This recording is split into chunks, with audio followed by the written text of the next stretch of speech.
A system is either secure or it is not. This binary assumption is one of the most persistent myths in computer science, and it shatters the moment it encounters a real-world threat environment. In reality, there is no such thing as absolute security. The security of a system, application, or network protocol is entirely relative. First, it is relative to a defined set of desired properties. A system must have explicit goals it is trying to maintain before you can determine if a defense is effective. Second, security is strictly relative to an adversary with specific capabilities. A defense mechanism is only functional if it is measured against the exact resources the attacker possesses. Take standard file access permissions in an operating system. They assume the attacker interacts through the standard interface.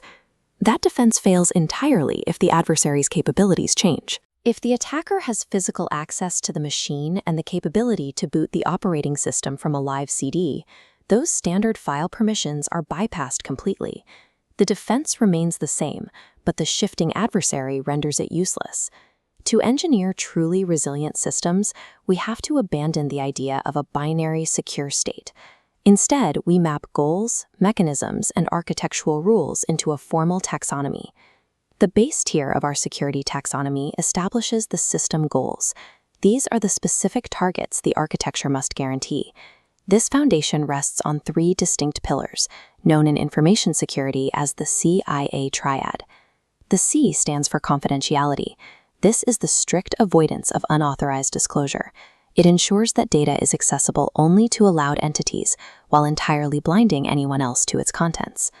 The I represents integrity. This property guarantees that information has not been altered, modified, or corrupted in any unauthorized way during storage or transit. The A is availability. Information is useless if legitimate users cannot access or modify it in a timely fashion. Guaranteeing availability requires building redundancies and physical protections to survive failures. Supporting the main triad are 3 corollary targets, known as the AAA Concepts. Authenticity is the mechanism for verifying the true origin of a communication or the identity of a user. Assurance dictates how trust is managed across the system, establishing behavioral expectations and policies that dictate what people or systems are trusted to do. Finally, anonymity ensures certain records cannot be attributed to an individual. This is achieved mechanically by aggregating data, mixing communication streams, or routing actions through trusted proxies. These abstract goals form the required blueprint. They dictate exactly what properties the system must defend before a single line of code is written or a single tool is deployed. Once the goals are set, we move to the second tier of the taxonomy, the implementation tools used to enforce them. The primary mechanism for enforcing confidentiality is access control. This is the rule set that limits information strictly to entities with a verified need to know. To enforce those rules, a system must verify identity. This is calculated using a combination of 3 distinct vectors. First is something you are. This relies on physical biometrics, like the unique pattern of a fingerprint or an iris. Second is something you know, which typically takes the form of a memorized secret, like a password or a passphrase. Third is something you have, requiring possession of a physical object, like a radio key fob or a smart card storing cryptographic keys. It is critical to distinguish between proving this identity and granting access. Authentication proves who you are.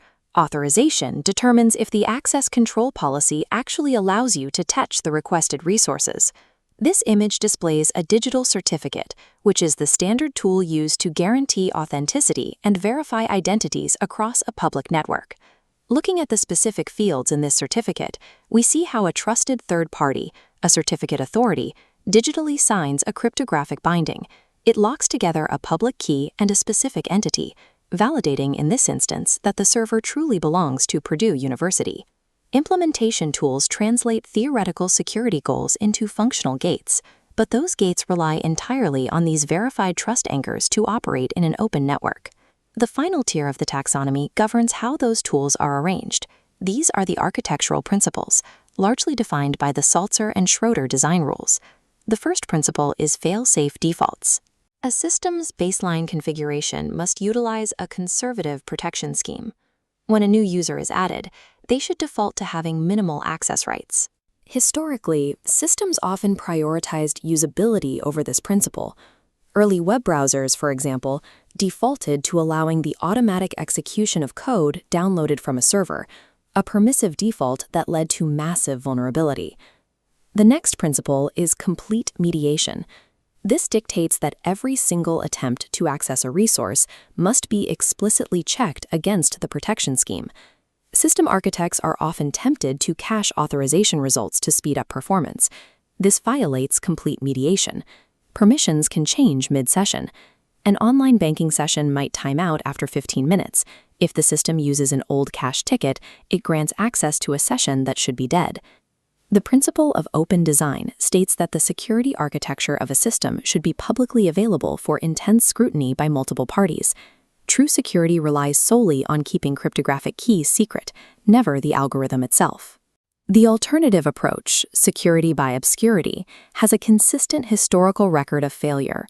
Least privilege applies the military concept of need to know to computing. Every program and user must operate with the bare minimum privileges necessary to function, strictly limiting the potential damage if an account is compromised.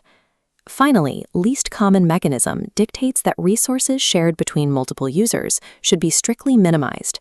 Separate access channels prevent unforeseen interactions that attackers can exploit. If these architectural principles are ignored, an attacker does not need to break the cryptography. They simply bypass the tools entirely through structural loopholes. To measure the actual strength of this taxonomy, we calculate the work factor. This is the mathematical boundary that defines how much effort is required to break a system. Designing a security scheme requires directly comparing the cost of circumventing a defense mechanism against the specific processing power and resources of the expected attacker. A university database protecting student grades faces a low-resource threat model, like snooping students. A classified military network faces government intelligence agencies. The work factor required to defend the latter must be scaled proportionally higher.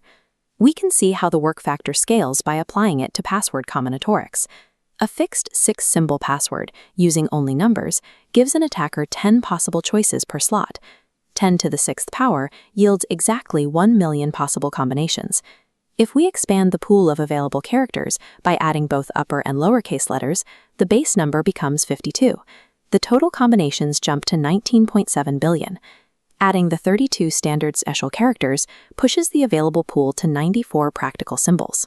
That same 6-character length now yields 689 billion combinations. But the true exponential power lies in length.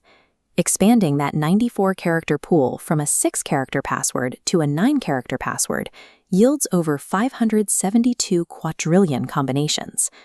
Even if an adversary has the computing power to test over 110 billion passwords every single second, a 9-character password scales the work factor out of reach. Cryptographic mathematics allows architects to scale defenses so high that raw computational brute force becomes effectively impossible for the adversary. But an extreme work factor exposes a different vulnerability. When the mathematics become too difficult to break, adversaries pivot away from the architecture and target human psychology. This is social engineering. It is the specific method of bypassing complex technical controls entirely through psychological manipulation. Attackers use pretexting, fabricating a convincing narrative to trick an administrator or operator into voluntarily handing over secret information.